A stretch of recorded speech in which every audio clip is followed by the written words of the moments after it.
നമസ്കാരം. Good morning കേരളത്തിലേക്ക് പ്രിയ പ്രേക്ഷകർക്ക് സ്വാഗതം. നിറയെ വാർത്തകളുള്ള ഒരു ദിവസം തന്നെയാണ്. എല്ലാവർക്കും നല്ലൊരു ദിവസം ആശംസിക്കുന്നു. ഇന്നിപ്പോൾ നമ്മുടെ ഉപരാഷ്ട്രപതി, രാജ്യത്തിൻ്റെ പുതിയ ഉപരാഷ്ട്രപതി ആരാണ് എന്ന് ഇന്ന് അറിയാം. തെരഞ്ഞെടുപ്പാണ് രാവിലെ 10 മുതൽ. ഒപ്പം സംസ്ഥാനത്തേക്ക് വരികയാണെങ്കിൽ ഓണം വാരാഘോഷങ്ങൾക്കെല്ലാം പരിസമാപ്തിയാവുകയാണ്. ഈ പറഞ്ഞതുപോലെ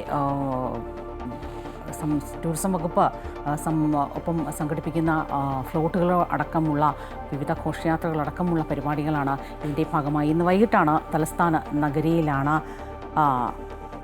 അന്താരാഷ്ട്ര തലത്തിലേക്ക് നീങ്ങുകയാണെങ്കിൽ തൊട്ടടുത്ത അയൽരാജ്യമായ നേപ്പാളിൽ നിന്നുള്ള അവിടുത്തെ രാഷ്ട്രീയ അനിശ്ചിതത്വം, ഇന്നും നേപ്പാളിൽ അങ്ങനെയൊക്കെ തന്നെയായിരുന്നു. ആ രാഷ്ട്രീയ അനിശ്ചിതത്വം ആ രാജ്യത്തെ അങ്ങേറ്റം ദുർബലമാക്കുന്ന സാഹചര്യമാണ് നമ്മളെപ്പോഴും കണ്ടിട്ടുള്ളത്. അതിൻ്റെ ഏറ്റവും പുതിയ തുടർച്ച, ഏറ്റവും പുതിയ സംഭവവികാസങ്ങളാണ് നേപ്പാളിൽ നമുക്ക് കാണാൻ സാധിക്കുന്നത്. നിറയെ വാർത്തകളുള്ള ഒരു ദിവസം. വിശദാംശങ്ങളിലേക്ക് വരാം. ആദ്യം തലക്കെട്ടുകൾ.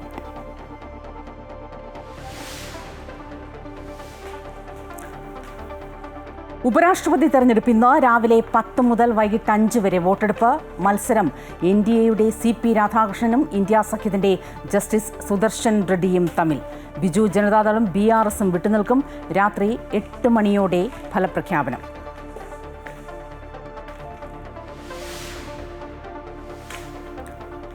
കസ്റ്റഡി മർദ്ദന കേസുകളിൽ ഉദ്യോഗസ്ഥർക്കെതിരെ നിലപാട് കടുപ്പിച്ച് സംസ്ഥാന പോലീസ് മേധാവി. വകുപ്പ് തല നടപടികൾ വേഗത്തിൽ പൂർത്തിയാക്കാൻ ദക്ഷിണ ഉത്തരമേഖല IG-മാർക്ക് നിർദ്ദേശം. റിപ്പോർട്ടിന്മേൽ കടുത്ത നടപടിക്ക് സാധ്യത.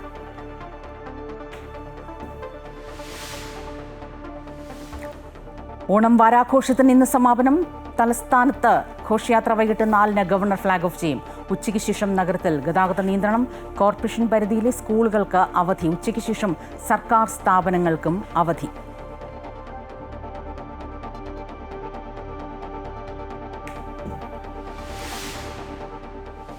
ആചാരപ്പെരുമയിൽ ആറന്മുള ഉത്രട്ടാതി വള്ളം കളി ഇന്ന് ഉച്ചയ്ക്ക് 1:30-യോടെ 52 പള്ളിയോടങ്ങൾ അണിനിരക്കുന്ന ഘോഷയാത്ര. മത്സരം നെഹ്റു ട്രോഫി മാതൃകയിൽ. പത്തനംതിട്ടയിൽ സർക്കാർ സ്ഥാപനങ്ങൾക്കും വിദ്യാഭ്യാസ സ്ഥാപനങ്ങൾക്കും പ്രാദേശിക അവധി.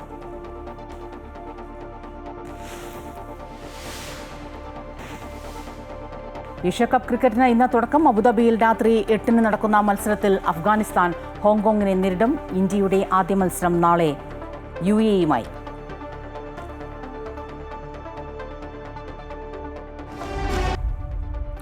ഇന്ന് നമ്മൾ പ്രതീക്ഷിക്കുന്ന ഏറ്റവും പ്രധാനപ്പെട്ട വാർത്തയിലേക്ക് തന്നെയാണ്. ഉപരാഷ്ട്രപതി തെരഞ്ഞെടുപ്പ് ഇന്ന് നടക്കും. മഹാരാഷ്ട്ര മുൻ ഗവർണർ CP രാധാകൃഷ്ണനാണ് NDA സ്ഥാനാർത്ഥി. സുപ്രീം കോടതി ജഡ്ജി ജസ്റ്റിസ് സുദർശൻ റെഡ്ഡിയാണ് പ്രതിപക്ഷ സ്ഥാനാർത്ഥി. രാവിലെ 10 മുതൽ വൈകിട്ട് 5 വരെയാണ് വോട്ടെടുപ്പ്. BRS BJD പാർട്ടികൾ തെരഞ്ഞെടുപ്പിൽ നിന്ന് വിട്ടുനിൽക്കാൻ തീരുമാനിച്ചിട്ടുണ്ട്. വിവരങ്ങളുമായി KK പ്രശാന്ത് ചേരുകയാണ്.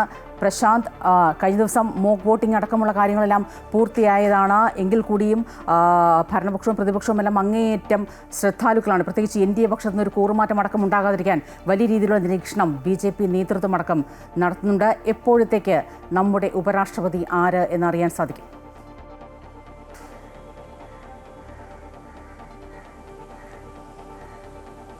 സ്വപ്ന, ഗുഡ് മോർണിംഗ്. കഴിഞ്ഞ വർഷകാല സമ്മേളനത്തിന്റെ തുടക്കം ആദ്യ ദിവസമാണ് ജഗദീപ് ധൻഖർ ഉപരാഷ്ട്രപതി സ്ഥാനത്ത് നിന്ന് രാജിവെക്കുന്നത്. തുടർന്ന് ആ സമ്മേളന കാലയളവ് പൂർണ്ണമായും ഉപരാഷ്ട്രപതി സ്ഥാനത്ത്, പ്രത്യേകിച്ച് ഉപരാഷ്ട്രപതിയാണ് രാജ്യസഭയുടെ അധ്യക്ഷനായിട്ടുള്ളത്. അങ്ങനെ അധ്യക്ഷനില്ലാതെ ഉപാധ്യക്ഷന്റെ നേതൃത്വത്തിലാണ് സഭാ നടപടികൾ മുന്നോട്ട് പോയത്. പിന്നീട് തെരഞ്ഞെടുപ്പ് പ്രഖ്യാപിക്കുന്നു. ആ സമയത്ത് തന്നെ ആരൊക്കെയാകുന്ന വലിയ ആകാംക്ഷകളൊക്കെ ഉണ്ടായിരുന്നു. ഒടുവിൽ CP രാധാകൃഷ്ണൻ, മഹാരാഷ്ട്ര ഗവർണർ കൂടിയായ CP രാധാകൃഷ്ണൻ സംഘപരിവാർ നേതൃത്വത്തിൽ നിന്ന് രാഷ്ട്രീയത്തിലേക്ക് എത്തിയതാണ്. അദ്ദേഹത്തെ BJP NDA സ്ഥാനാർത്ഥിയായി പ്രഖ്യാപിക്കുന്നു. അതിന് മറുപടിയായി ഇന്ത്യ സഖ്യത്തിന്റെ നേതൃത്വത്തിൽ സുദർശൻ റെഡ്ഡി, സുപ്രീം കോടതി മുൻ ജഡ്ജി കൂടിയാണ്, ജസ്റ്റിസ് B സുദർശൻ റെഡ്ഡി പ്രതിപക്ഷ സ്ഥാനാർത്ഥിയായി എത്തുന്നു. അങ്ങനെ വലിയ മത്സരത്തിലേക്ക് രണ്ടുപേരും വലിയ രീതിയിലുള്ള ക്യാമ്പയിനൊക്കെ നടത്തുകയാണ് ഉണ്ടായത്. പക്ഷേ ഇപ്പോഴും നമുക്ക് മനസ്സിലാക്കാൻ കഴിയുന്നത്, നമുക്കറിയാം, നിലവിൽ സഭയിലെ കണക്കനുസരിച്ച് ഒരാശങ്കയും കേന്ദ്ര സർക്കാരിനോ BJPക്ക് ഉണ്ടാകേണ്ടതില്ല. പ്രത്യേകിച്ച് 781 അംഗങ്ങൾക്കാണ് വോട്ട് ഉള്ളത്. അതിൽ തന്നെ 435 പേരുടെ പിന്തുണ നിലവിൽ NDAക്കുണ്ട്. അതുകൊണ്ട് തന്നെ സ്വാഭാവികമായും ഒരു തരത്തിൽ ഇതിന് മറിച്ചൊരു തീരുമാനം ഉണ്ടാകും, അല്ലെങ്കിൽ ഒരു നീക്കം ഉണ്ടാകുമെന്ന് അറിയാം. പക്ഷേ ഏതെങ്കിലും തരത്തിൽ അടിയൊഴുക്കുകൾ, പരമാവധി BJP വിരുദ്ധ വോട്ടുകൾ സമാഹരിക്കുക എന്നുള്ളതായിരിക്കും നിലവിൽ പ്രതിപക്ഷ സഖ്യം ലക്ഷ്യമിടുന്നത്. മാത്രമല്ല, ഇതിൽ തന്നെ ഇത്തരം ഒരു സ്ഥാനാർത്ഥിയെ നിർത്തേണ്ടതില്ല എന്നൊരു നിർദ്ദേശം വലിയ രീതിയിൽ തന്നെ NDA നേതൃത്വം, പ്രത്യേകിച്ച് കേന്ദ്ര സർക്കാരെല്ലാം തന്നെ മുന്നോട്ട് വെച്ചിരുന്നു. അത് പ്രതിപക്ഷവുമായി ചർച്ചയിലേക്ക് വന്നിരുന്നതാണ്. പക്ഷേ അങ്ങനെ ഒരു സാഹചര്യം ഉണ്ടായാൽ അത് തെറ്റായ സന്ദേശം രാജ്യത്താകെ തന്നെ നൽകും. മാത്രമല്ല, ആശയങ്ങൾ തമ്മിലുള്ള പോരാട്ടമാണ്, ഏതെങ്കിലും ഒരു മുന്നണികൾ തമ്മിലുള്ള പോരാട്ടമല്ല എന്നുള്ളതായിരുന്നു പ്രതിപക്ഷത്തിന്റെയും പ്രതിപക്ഷ സ്ഥാനാർത്ഥിയുടെയൊക്കെ നിലപാട്. ഏതായാലും ഇന്ന് രാവിലെ 10 മണി മുതൽ 5 മണി വരെയാണ് വോട്ടെടുപ്പ് ഉണ്ടാവുക. അതിനുശേഷം 6 മണിയോടുകൂടി തന്നെ വോട്ടെണ്ണും. 8 മണിയോടുകൂടി രാജ്യത്തിന്റെ ഉപരാഷ്ട്രപതി ആരാണെന്ന് നമുക്ക് അറിയാൻ കഴിയുന്ന തരത്തിലേക്ക് മാറും. കോൺഗ്രസ് നേരത്തെ തന്നെ ഇന്ത്യക്ക് പിന്തുണ പ്രഖ്യാപിച്ചിരുന്നു. ഇപ്പോൾ ഈ BRS-ഉം BJD-യും എന്താണ് വിട്ടുനിൽക്കുന്നത്?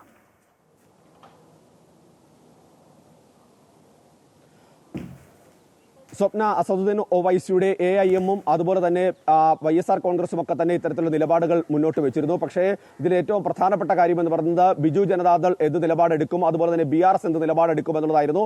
ഇപ്പോൾ ബിജു ജനതാദൾ വ്യക്തമാക്കിയിരുന്നത് സമദൂരമായ ഒരു സിദ്ധാന്തമാണ്, അല്ലെങ്കിൽ നീക്കമാണ് തങ്ങളുടെ ഭാഗത്തുണ്ടാകുന്നത്. അതുകൊണ്ട് രണ്ട് മുന്നണിയെയും തങ്ങൾ പിന്തുണയ്ക്കുന്നില്ല. അതുകൊണ്ട് വോട്ടെടുപ്പിൽ നിന്ന് വിട്ടുനിൽക്കാനാണ് ഇപ്പോൾ BJD തീരുമാനിച്ചിട്ടുള്ളത്. BRS-നെ സംബന്ധിച്ച് നമുക്കറിയാം, തെലങ്കാനയിൽ കോൺഗ്രസിന്റെ ഭരണമാണ്. തെലങ്കാനയിൽ യൂറിയ അടക്കമുള്ള രാസവസ്തുക്കൾക്ക് ങ്ങൾക്കെല്ലാം തന്നെ വലിയ വിലക്കയറ്റം ഉണ്ടാകുന്നു. അത് പരിഹരിക്കാൻ ഒരു നടപടിയും അവിടെ ഭരിക്കുന്ന സംസ്ഥാന സർക്കാരിന്റെ ഭാഗത്തു നിന്നോ കേന്ദ്ര സർക്കാരിന്റെ ഭാഗത്തു നിന്നോ ഉണ്ടാകുന്നില്ല. അതുകൊണ്ട് തന്നെ രണ്ട് പാർട്ടികളോടുമുള്ള ഈ അഭിപ്രായ വ്യത്യാസത്തിന്റെ ഭാഗമായി തെരഞ്ഞെടുപ്പിൽ നിന്ന് വിട്ടുനിൽക്കുന്നു എന്നുള്ളതാണ് അവർ വ്യക്തമാക്കിയിട്ടുള്ളത്. നേരത്തെ പല ഘട്ടങ്ങളിലും ഇത്തരം പാർട്ടികൾ, ചെറു പാർട്ടികൾ ഇത്തരം നിലപാടുകൾ സ്വീകരിച്ചിട്ടുണ്ട്. അതിന് പ്രധാനപ്പെട്ട കാരണം എന്ന് പറയുന്നത് കേന്ദ്രം ഭരിക്കുന്ന പാർട്ടിയെ പിണക്കിക്കൊണ്ട് ഏതെങ്കിലും ഒരു നീക്കം ഉണ്ടായാൽ ഒരുപക്ഷെ അത് സംസ്ഥാനങ്ങളുടെ രാഷ്ട്രീയത്തെ ആകെ തന്നെ ബാധിക്കുന്ന തരത്തിലേക്ക് മാറും. അതുകൊണ്ടാണ് ഇത്തരമൊരു നിലപാട് ഇത്തരം ചെറു പാർട്ടികൾ സ്വീകരിക്കുന്നതെന്നാണ് നമുക്ക് മനസ്സിലാക്കാൻ കഴിയുന്നത്. ഇന്ത്യയെ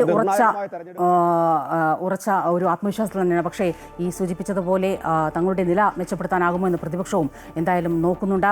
പ്രശാന്ത്, നമ്മളിന്ന് പ്രതീക്ഷിക്കുന്ന മറ്റു പ്രധാന വാർത്ത ഈ നിയമസഭ പാസാക്കുന്ന ബില്ലുകളിലെ തീരുമാനം, അത് ഈ ഗവർണറും രാഷ്ട്രപതിയും ആ സമയപരിധി നിശ്ചയിച്ച ഒരു വിധി അത് ചോദ്യം ചെയ്ത് രാഷ്ട്രപതി നൽകിയ റഫറൻസിന്റെ വാദം ഇന്നും തുടരുന്നു എന്നതാണ്. ഈ സമയപരിധി നിശ്ചയിക്കാനാവില്ല എന്ന കഴിഞ്ഞ ദിവസം വാക്കാൽ സുപ്രീം കോടതി പരാമർശിച്ചു. ഇന്നിപ്പോൾ അത് സംബന്ധിച്ച് എന്തെങ്കിലും കൂടുതൽ നിർദ്ദേശങ്ങൾ ഉണ്ടാകുമോ?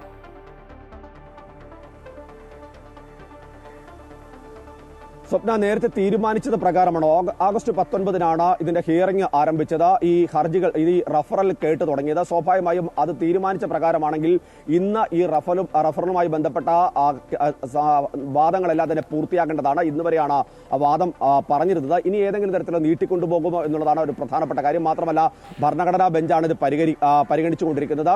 നിലവിലെ സാഹചര്യത്തിൽ ഇങ്ങനെ ഒരു നിർദ്ദേശം നൽകാൻ കോടതിക്ക് അധികാരമില്ല. അങ്ങനെ അധികാരമുണ്ടെങ്കിൽ ഏത് ഭരണഘടന അനുച്ഛേദ പ്രകാരമാണ് അത്തരമൊരു നീക്കം എന്നുള്ളതാണ് റഫറലിലൂടെ രാഷ്ട്രപതി ചോദിക്കുന്നത്. കഴിഞ്ഞ തവണ നേരത്തെ പരിഗണിച്ചപ്പോൾ സമാനമായ രീതിയിൽ തന്നെ ചില വാക്കാൽ പരാമർശങ്ങൾ സുപ്രീം കോടതിയുടെ ഭാഗത്തുനിന്നുണ്ടായിരുന്നു. അതായത് ഇതിനൊരു സമയപരിധി കോടതിക്ക് നിശ്ചയിക്കാനാവില്ല. ആർട്ടിക്കിൾ 200, 201 അനുച്ഛേദ പ്രകാരം തന്നെ രണ്ട് തരത്തിൽ, അതായത് ഒന്ന് ഗവർണർക്കും രാഷ്ട്രപതിക്കും ഇതുമായി ബന്ധപ്പെട്ട വിവേചന അധികാരം നൽകുന്നുണ്ട്. ആ വിവേചന അധികാരത്തിൽ കോടതിയുടെ ഏതെങ്കിലും ഇടപെടൽ നടത്താൻ കഴിയില്ല എന്നൊരു നിലപാടാണ് 5-അംഗ ഭരണഘടനാ ബെഞ്ച് മുന്നോട്ട് വെച്ചത്. അത് തന്നെയാണ് രാഷ്ട്രപതി റഫറലിലൂടെ ആവശ്യപ്പെടുകയും ചെയ്തത്. സമാന നിലപാട് കേന്ദ്ര സർക്കാർ മുന്നോട്ട് വെച്ചു. മാത്രമല്ല, ഭരണഘടന നൽകുന്ന അധികാരങ്ങളാണ് രാഷ്ട്രപതിക്കും ഗവർണർക്കും ഉള്ളത്. ആ ഒരു സാഹചര്യത്തിൽ അതിലേതെങ്കിലും തരത്തിൽ ഇടപെടലുകൾ നടത്തണം, മറ്റേതെങ്കിലും തരത്തിലുള്ള നീക്കങ്ങൾ ഉണ്ടാകണമെങ്കിൽ ഭരണഘടനാ ഭേദഗതി വേണം. അതിനപ്പുറത്തേക്ക് ജുഡീഷ്യറിക്ക് അതിനകത്ത് കാര്യമായി ഇടപെടൽ നടത്താൻ കഴിയില്ല എന്നുള്ളതാണ് കേന്ദ്ര സർക്കാർ സത്യവാങ്മൂലത്തിലൂടെ വ്യക്തമാക്കിയത്. അതേസമയം തന്നെ പ്രധാനപ്പെട്ട കാര്യം, അനിശ്ചിതകാലമായി ഈ ബില്ലുകൾ നീട്ടിക്കൊണ്ടുപോകുന്നത് ശരിയാകുന്നില്ല എന്നുള്ള അഭിപ്രായം കോടതിയുടെ ഭാഗത്തുണ്ടായിരുന്നു. പക്ഷേ അത് വാക്കാൽ പരാമർശങ്ങൾ മാത്രമാണ്. അതിലേതെങ്കിലും തരത്തിൽ ഉത്തരവുണ്ടാകുമോ എന്നുള്ളതാണ് ഇനി അറിയാനുള്ളത്. എന്താണ് പുറത്തു വരുന്നത് നമ്മൾ കാത്തിരിക്കേണ്ട പ്രധാനപ്പെട്ട രണ്ട് വാർത്തകളാണ് ഇന്ന് നമ്മൾ ദേശീയ തലത്തിൽ പ്രതീക്ഷിക്കുന്ന. ഒന്ന്, ഉപരാഷ്ട്രപതി തെരഞ്ഞെടുപ്പ്. മറ്റൊന്ന്, നിയമസഭ പാസാക്കുന്ന ബില്ലുകൾ തീരുമാനമെടുക്കുന്നതിൽ ഗവർണർക്കും രാഷ്ട്രപതിക്കും സമയപരിധി വിധി അത് ചോദ്യം ചെയ്ത് രാഷ്ട്രപതി നൽകിയ റഫറൻസിന്റെ വാദം. അതിൻ്റെ വരുന്ന മണിക്കൂറുകളിൽ അതിൻ്റെ കൂടുതൽ വിശദാംശങ്ങൾ പുറത്തുവരും. ഇനിയിപ്പോൾ നമ്മൾ സംസ്ഥാനത്തേക്ക് വരികയാണെങ്കിൽ, സംസ്ഥാനത്ത് പോലീസിൻ്റെ മർദ്ദനം അങ്ങേയറ്റം ആക്ഷേപകരമായ സാഹചര്യത്തിലേക്കൊക്കെ നീങ്ങുന്ന സാഹചര്യമാണ്. കുന്നംകുളം PC കസ്റ്റഡി മർദ്ദന കേസുകളിൽ ഉത്തരവാദികളായ ഉദ്യോഗസ്ഥർക്കെതിരെ വകുപ്പ് തല നടപടി വേഗത്തിൽ പൂർത്തിയാക്കാൻ DGP നിർദ്ദേശം നൽകിയിട്ടുണ്ട്. ഉദ്യോഗസ്ഥർ നടത്തിയ 3-ാം മുറയുടെ ഉൾപ്പെടെ ദൃശ്യങ്ങൾ പുറത്തുവന്ന സാഹചര്യത്തിലാണ് നടപടി. ദേവിക ചേരുകയാണ്. ദേവിക, സംസ്ഥാന പോലീസ് ഈ പറഞ്ഞതുപോലെ മുഖം രക്ഷിക്കാനുള്ള അങ്ങേയറ്റം പരിശ്രമം നടത്തുകയാണ്. പക്ഷേ പ്രതിപക്ഷം പ്രധാനമായും ആവശ്യപ്പെടുന്നു മുഖ്യമന്ത്രി, ആഭ്യന്തര വകുപ്പിന്റെ ചുമതലയുള്ള മുഖ്യമന്ത്രി അടക്കം ഇക്കാര്യത്തിൽ പ്രതികരിക്കണമെന്നാണ്. സ്വപ്ന, ഈ ശക്തമായിട്ടുള്ള പ്രതിഷേധമാണ് ഈ കുന്നംകുളം പീച്ചി കസ്റ്റഡി മർദ്ദനങ്ങളുടെ ദൃശ്യങ്ങളടക്കം പുറത്തു വന്നതിന് പിന്നാലെ വിവിധ ഭാഗങ്ങളിൽ നിന്നും ഉയരുന്നത്. യൂത്ത് കോൺഗ്രസ് അടക്കമുള്ള യുവജന സംഘടനകളുടെ ഭാഗത്തു നിന്നും കടുത്ത പ്രതിഷേധം ഉയരുന്നുണ്ട്. കഴിഞ്ഞ ദിവസം തിരുവനന്തപുരത്ത് സെക്രട്ടേറിയറ്റിന് മുന്നിലേക്ക് ഇവർ നടത്തിയ മാർച്ചൊക്കെ വലിയ പ്രതിഷേധത്തിലേക്ക് കടക്കുന്ന ഒരു സാഹചര്യമൊക്കെ ഉണ്ടായി. ഈ സാഹചര്യങ്ങളിലൊക്കെ കണക്കിലെടുത്തുകൊണ്ട് തന്നെയാണ് ഈ ഒരു വിഷയത്തിൽ കടുത്ത നടപടിക്ക് ഒരുങ്ങുകയാണ് പോലീസ് സേന എന്ന് തന്നെയാണ് മനസ്സിലാക്കാൻ സാധിക്കുന്നത്. കൃത്യമായ ഈ പ്രശ്നങ്ങളുമായി ബന്ധപ്പെട്ട ഉദ്യോഗസ്ഥർക്കെതിരെ വകുപ്പുതല നടപടികൾ എത്രയും വേഗത്തിൽ പൂർത്തീകരിക്കണമെന്ന് ഉത്തരമേഖല ദക്ഷിണമേഖല ഐജിമാർക്ക് നിലവിൽ ഡിജിപി നിർദ്ദേശം നൽകിയിട്ടുണ്ട്. ഈ ഡിജിപിമാർ ഈ ഐജിമാർ ഇവർക്കിപ്പോൾ നിലവിൽ കാരണം കാണിക്കൽ നോട്ടീസ് നൽകിയിട്ടുണ്ട്. 15 ദിവസത്തിനകം ഈ ബന്ധപ്പെട്ട ഉദ്യോഗസ്ഥരുടെ കൂടി വിശദീകരണം കേട്ട ശേഷം എത്രയും വേഗം ശുപാർശകൾ സമർപ്പിക്കാനാണ് നീക്കം. എന്തായാലും ശക്തമായിട്ടുള്ള നടപടി ഉണ്ടാകുമെന്ന് തന്നെയാണ് മനസ്സിലാക്കാൻ സാധിക്കുന്നത്. സ്വപ്ന, ഇന്ന് നമ്മൾ പ്രതീക്ഷിക്കുന്ന മറ്റൊരു വാർത്ത ഈ പറഞ്ഞതുപോലെ വിശേഷമാണ്. ഈ പറഞ്ഞതുപോലെ ഒരാഴ്ച നീണ്ടുന്ന ഓണാഘോഷങ്ങൾക്കൊക്കെ ഇന്ന് സമാപനമാണ്. ഇന്നിപ്പോൾ ഘോഷയാത്രയുണ്ട്.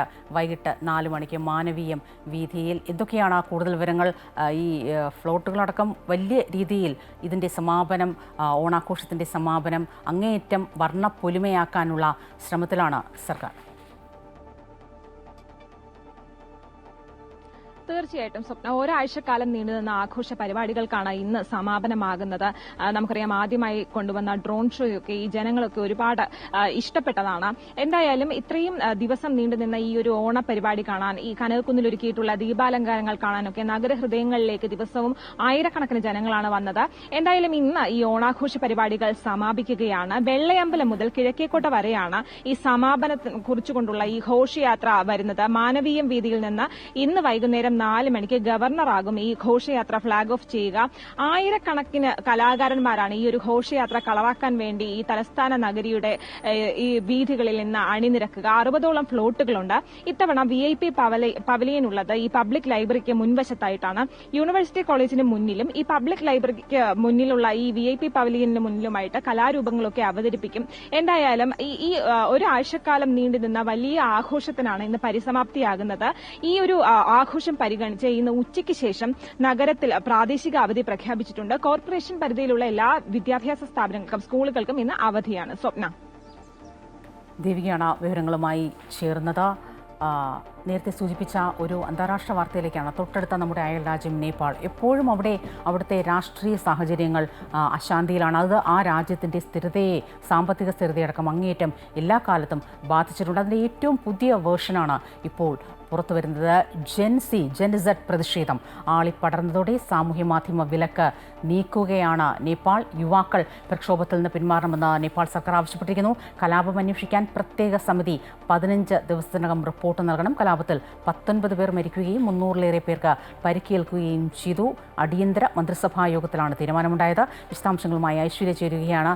ഐശ്വര്യ, ഈ സൂചിപ്പിച്ചതുപോലെ ഈ യുവാക്കൾ പ്രക്ഷോഭത്തിൽ നിന്ന് പിന്മാറണം, സാമൂഹ്യ മാധ്യമ വിലക്കടക്കം നീക്കുന്നു. പക്ഷേ ഇതുകൊണ്ടൊന്നും നേപ്പാളിലെ നിലവിലെ സാഹചര്യത്തിന്, പ്രതിഷേധ സാഹചര്യത്തിന് എന്തെങ്കിലും മാറ്റം വരുമെന്ന് പ്രതീക്ഷിക്കുന്നില്ല. കാരണം അവിടുത്തെ ജെൻസി അല്ലെങ്കിൽ യുവതലമുറ ഏറ്റവും പ്രധാനമായും അവർ ഈ സോഷ്യൽ മീഡിയ അടക്കമുള്ള മാധ്യമങ്ങളിലൂടെ അവർ ഫൈറ്റ് ചെയ്യുന്നത് സർക്കാരിൻ്റെ അല്ലെങ്കിൽ ഭരണകൂടത്തിൻ്റെ അഴിമതിക്കെതിരെയാണ്. സ്വാഭാവികമായും അതിനൊരു മാറ്റം വരാതെ ഈ പറഞ്ഞതുപോലെ ഈ പ്രതിഷേധം അടങ്ങുമെന്ന് നമുക്ക് കരുതാം. ഗുഡ് മോർണിംഗ് സ്വപ്ന. ഈ സൂചിപ്പിച്ചതുപോലെ ഈ യുവതലമുറ ഈ സമൂഹ മാധ്യമങ്ങൾ നിരോധിച്ചത് കൊണ്ട് യുവതലമുറ വലിയ പ്രക്ഷോഭവുമായി നേപ്പാളിൽ രംഗത്തിറങ്ങുന്നു എന്ന് പറയുമ്പോൾ ആളുകൾ ചിന്തിച്ചിരിക്കാം. കാരണം നമ്മൾ ഈ ഉറങ്ങുമ്പോഴും ഉണരുമ്പോഴും ആദ്യം സമൂഹ മാധ്യമങ്ങളൊക്കെ നോക്കിക്കൊണ്ടാണ് നമ്മൾ ഉണരുന്നതും ഉറങ്ങുന്നതും ഒക്കെയും. പക്ഷെ അതുകൊണ്ടാകാം ഇവർ പ്രതിഷേധിക്കുന്നത് എന്നാകും ചിലരെങ്കിലും ചിന്തിച്ച് കാണുക. പക്ഷേ അങ്ങനെയല്ല. മറിച്ച് ഈ ഒരു KP ഒലി ശർമ്മ അവരുടെ ആ ഒരു അധികാരം, ആ ഒരു പ്രധാനമന്ത്രിയുടെ കീഴിലുള്ള കേന്ദ്ര മന്ത്രിസഭ അവരുടെ അഴിമതി ചൂണ്ടിക്കാണിച്ചുകൊണ്ടാണ് സമൂഹ മാധ്യമങ്ങളിലൊക്കെയും അതിൻ്റെ തെളിവുകൾ അക്കമിട്ട തെളിവുകൾ നിർത്തിക്കൊണ്ടാണ് യുവതലമുറ സമൂഹ മാധ്യമങ്ങളിലൂടെ പ്രതികരിച്ചത്. അതുകൊണ്ടാണ് ഈ ഒരു 23 സമൂഹ മാധ്യമ പ്ലാറ്റ്ഫോമുകളൊക്കെയും കേന്ദ്ര സർക്കാർ ഈ മാസം 4-ാം തീയതി നിരോധിച്ചുകൊണ്ടുള്ള ഉത്തരവിറക്കിയത്. പക്ഷേ ഈ 4-ാം തീയതി നിരോധിക്കുന്നു, പക്ഷേ 5 ദിവസം പോലും തികഞ്ഞില്ല. അത്ര വലിയ പ്രതിഷേധമാണ്, പ്രക്ഷോഭമാണ് നേപ്പാളിൽ നമുക്ക് കാണാൻ സാധിച്ചത്. കാരണം അത്ര കണ്ടുള്ള പ്രതിഷേധമായിരുന്നു ഈ യുവാക്കളൊക്കെയും ജെൻസി പ്രക്ഷോഭക്കാർ അരങ്ങേറിയത്. ഈ നേപ്പാൾ പാർലമെന്റിലടക്കം വലിയ രീതിയിലുള്ള ആക്രമണങ്ങളാണ് അഴിച്ചുവിട്ടത്. അവർ പറയുന്നത് ഒറ്റ കാര്യം മാത്രമാണ്, അതായത് സർക്കാരിൻ്റെ അഴിമതികൾ അക്കമിട്ട് നിരത്തിയത് കൊണ്ട് മാത്രമാണ് സമൂഹ മാധ്യമ പ്ലാറ്റ്ഫോമുകളൊക്കെയും നിരോധിച്ചത് എന്നും കൂടാതെ ഈ സമൂഹ മാധ്യമങ്ങൾ ഈ യൂട്യൂബ് ആയാലും ശരി, ട്വിറ്റർ ആയാലും ശരി, അതുപോലെ വാട്സപ്പ്, ഈ ഇൻസ്റ്റഗ്രാം മുതലായ ഈ സമൂഹ മാധ്യമ പ്ലാറ്റ്ഫോമുകൾ വഴി ജീവിക്കുന്ന ബിസിനസ്സുകൾ നടത്തുന്ന ഒട്ടനേകം ആൾക്കാരുണ്ട്. അവരുടെ ജീവിത വരുമാനത്തെ ഇത് സാരമായി ബാധിച്ചിട്ടുണ്ട്. കൂടാതെ സർക്കാരിൻ്റെ അഴിമതിയെ യുവതലമുറ തുറന്നു കാട്ടുമ്പോൾ സർക്കാർ എന്തുകൊണ്ട് ഇത്തരം ഏകാധിപരമായ നടപടി സ്വീകരിക്കുന്നു എന്നാണ് ജെൻസി പ്രക്ഷോഭക്കാർ ചോദിക്കുന്നത്. ഈ മാസം 4-ാം തീയതി നിരോധിച്ചുകൊണ്ടുള്ള ഉത്തരവ് വരുന്നു. വലിയ പ്രക്ഷോഭവും 19 പേർ മരിക്കുകയും കൂടാതെ 300-ലധികം പേർക്ക് പരിക്കേൽക്കുകയും ഇടയായ സാഹചര്യത്തിലാണ് ഇന്ന് ഈ കഴിഞ്ഞ അർദ്ധരാത്രിയിൽ സർക്കാർ 2 സുപ്രധാന തീരുമാനങ്ങൾ എടുക്കുന്നത്. ഒന്ന് എന്ന് പറയുന്നത് ഈ നിരോധിച്ച 23 സമൂഹ മാധ്യമ പ്ലാറ്റ്ഫോമുകളും വീണ്ടും ഈ നിരോധനം നീക്കിക്കൊണ്ട് പഴയതുപോലെ ലഭ്യമാക്കാനുള്ള എല്ലാ നടപടികളും സ്വീകരിച്ചതായി ഈ കേന്ദ്ര സർക്കാർ വ്യക്തമാക്കുന്നു. കൂടാതെ ഈ കേന്ദ്ര മന്ത്രിസഭാ യോഗം അടിയന്തരമായി ചേർന്ന സമയത്ത് അവർ പറഞ്ഞൊരു കാര്യവും വ്യക്തമാണ്. അതായത് ഈ ഒരു നിരോധനം ഏർപ്പെടുത്തിയത് രാജ്യസുരക്ഷ മുൻനിർത്തി മാത്രമാണ്, അല്ലാതെ അഴിമതിയുമായി ബന്ധപ്പെട്ട ഒരു കാര്യങ്ങളും കൊണ്ടല്ല. രാജ്യസുരക്ഷ മുൻനിർത്തി എല്ലാ സമൂഹ മാധ്യമ പ്ലാറ്റ്ഫോമുകളോടും നേപ്പാൾ സർക്കാർ രജിസ്റ്റർ ചെയ്യണമെന്ന് ആവശ്യപ്പെട്ടിരുന്നു. എന്നാൽ ഈ 23 സമൂഹ മാധ്യമ പ്ലാറ്റ്ഫോമുകളും രജിസ്റ്റർ ചെയ്യാൻ തയ്യാറായില്ല. അതുകൊണ്ടാണ് ഇതൊക്കെ നിരോധിക്കാനിടയായ ഒരു സാഹചര്യമെന്നും അല്ലാതെ ഈ ഒരു നിരോധനത്തിൽ ഖേദിക്കുന്നില്ല എന്നുമാണ് കേന്ദ്ര സർക്കാർ പറയുന്നത്. നമുക്കറിയാം, ഈ പറഞ്ഞതുപോലെ നേപ്പാളിൽ നിന്നുള്ള അവരുടെ ഔദ്യോഗിക പ്രതികരണമാണ് ഈ പറഞ്ഞതുപോലെ മാധ്യമവിലക്ക് നീക്കിയത് കൊണ്ടോ അല്ലെങ്കിൽ ഒന്നും ഈ ഒരു പ്രക്ഷോഭം അവസാനിക്കാൻ പോകുന്നില്ല. ഈ മരിച്ച 19 പേർക്ക് ഭരണകൂടം അവരുടെ ജീവന മറുപടി പറഞ്ഞു നൽകൂ. ഒപ്പം ഭരണകൂടത്തിൻ്റെ അഴിമതിക്കും അവർ മറുപടി നൽകിയേ മതിയാവും. ഐശ്വര്യയാണ് ന്യൂസ് ഡെസ്കിൽ നിന്നും ചേർന്നത്. കോഴിക്കോട് സരോവരത്ത് സുഹൃത്തുക്കൾ കെട്ടിത്താഴ്ത്തിയ വിജിലിൻ്റെ മൃതദേഹം കണ്ടെത്താനുള്ള തിരച്ചിലിന് കിടാവർ ഡോഗ് ഇന്നിറങ്ങുകയാണ്. മയക്കുമരുന്ന് ഉപയോഗിച്ച് മരിച്ച വിജിലിനെ ചതുപ്പിൽ കെട്ടിത്താഴ്ത്തിയെന്നായിരുന്നു സുഹൃത്തുക്കളുടെ മൊഴി. വിവരങ്ങളുമായി വിനീഷ് കുമാർ ചേരുകയാണ്. വിനീഷ്, ഈ ഒരു കേസ് വളരെ ആകാംക്ഷയോടെ നമ്മൾ കാത്തിരിക്കുകയാണ്. എന്താണ് ഈ സുഹൃത്തുക്കളുടെ മൊഴി, എത്രത്തോളം അതിലെത്രത്തോളം ഫാക്ട്സ് ഉണ്ട് എന്നടക്കമുള്ള കാര്യങ്ങൾ? ഈ പറഞ്ഞതുപോലെ കഴിഞ്ഞ ദിവസം അവിടുത്തെ ആ ചതുപ്പിലെ വെള്ളമൊക്കെ മാറ്റിയതായി, നീക്കം ചെയ്തതായുള്ള റിപ്പോർട്ടുകളുണ്ടായിരുന്നു. ഇന്നിപ്പോൾ കിടാവർ ഡോഗ് അടക്കം ഈ അന്വേഷണത്തിന് ഇറങ്ങുമ്പോൾ അന്വേഷണം ഏത് രീതിയിൽ മുന്നോട്ട് പോകുമെന്നാണ് നമ്മൾ പ്രതീക്ഷിക്കുന്നത്? ഇവരുടെയൊക്കെ ഈ മൊഴിയുടെ അടിസ്ഥാനത്തിൽ തന്നെയല്ലേ ഈ അന്വേഷണം നടക്കുന്നത്?